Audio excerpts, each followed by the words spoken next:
যখন আমার তোমাকে সব থেকে বেশি দরকার ছিল তখন তুমি কোথায় ছিলে? সারাক্ষণ শুধু তোমার ক্যারিয়ার, তোমার স্বপ্ন, তোমার প্যাশন, আর আমি শুধু তোমার জন্য অপেক্ষাই করে গেছি।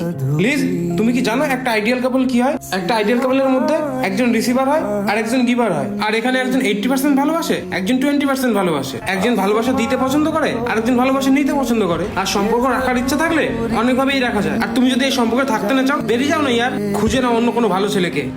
আর তা না হলে ভাই লোককে বলো অন্য কোনো ছেলে খুঁজে দেবে।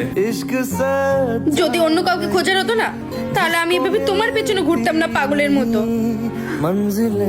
আমি না নিজেকে হারিয়ে ফেলেছি তোমার পেছনে ঘুরতে ঘুরতে। জোর জবরদস্তি করে না প্রেম পাওয়া যায় ভিক্ষায়, আর ভালোবাসাটা না দুদিক থেকেই থাকতে হয় লিজ। আমার না এবার ঘৃণা হচ্ছে, না তোমার ওপর না, আমার নিজের ওপর। সালা ভালোবেসেছি, তাও আবার একটা পাথরকে, যে না নিজের হতে পেরেছে না আমার। कहानी